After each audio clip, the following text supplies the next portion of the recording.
एक बार की बात है। एक गांव में मोहन नाम का एक जवान लड़का रहता था। मोहन गरीब था, लेकिन बहुत दयालु और बहुत मेहनती था। भले ही मोहन गरीब था, लेकिन जब भी अन्य लोगों को मदद की जरूरत पड़ती थी तो वह करता।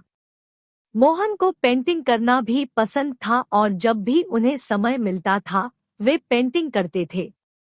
एक रात उसने सपना देखा कि एक बूढ़े व्यक्ति ने उसे एक जादुई पेंटिंग ब्रश दी। बूढ़े ने सपने में कहा, आप एक साफ दिल के लड़के हो।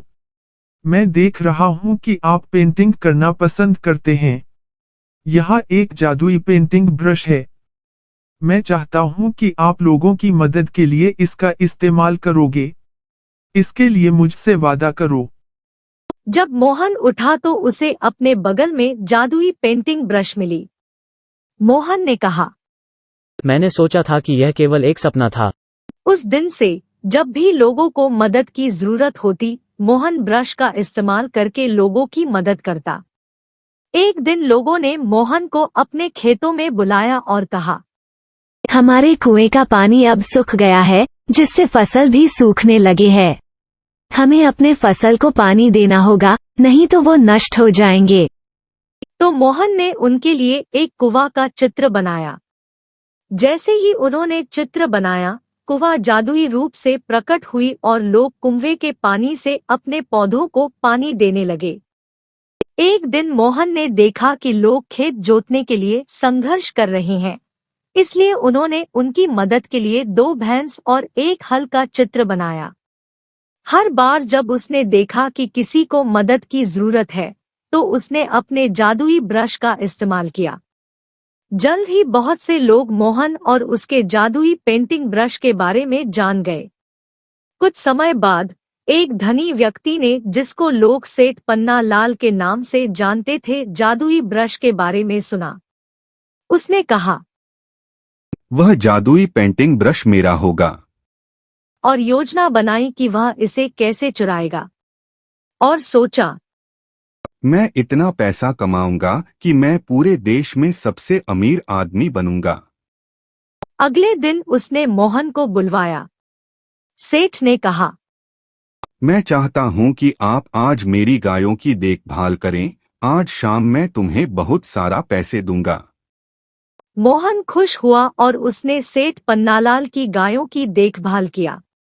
लेकिन शाम को पैसे दिए जाने के बजाय मोहन को जेल में डाल दिया गया और उनका जादुई पेंटिंग ब्रश छीन लिया गया।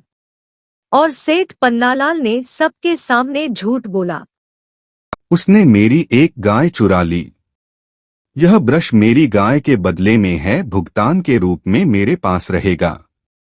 उसने सोचा, जादुई पेंटिंग ब्रश अब मेरा है। सेठ पन्नालाल ने अपने सभी दोस्तों को अपने घर आने के लिए आमंत्रित किया। उन्होंने कहा, बैठो और इस जादुई ब्रश का कमाल देखो। फिर उन्होंने जादुई ब्रश से बहुत सारी पेंटिंग बनाई। सबने बहुत इंतजार किया, लेकिन एक भी तस्वीर जीवित नहीं हुई। सेठ पन्नालाल चिल्लाया, ये क्या हो रहा है? जाओ मोहन के पास और उसे यहाँ ले आओ। मोहन को सेठ पन्नालाल के पास लाया गया। लेकिन अब मोहन को पता चल गया था कि यह आदमी स्वार्थी और क्रूर है।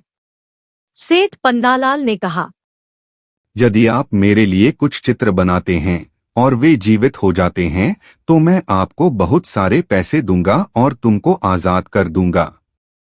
पहले तो मोहन को नहीं पता था कि क्या करना है।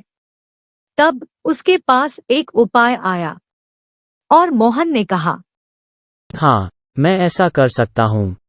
सेठ ने कहा, पहली चीज जो मैं चाहता हूँ कि आप पेंटिंग करें, वह है सोने से बना एक बड़ा पहाड़।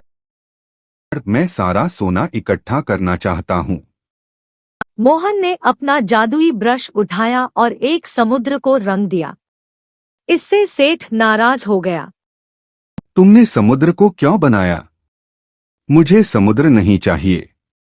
मुझे सोने का पहाड़ चाहिए। अब जल्दी करो और सोने का पहाड़ बना दो।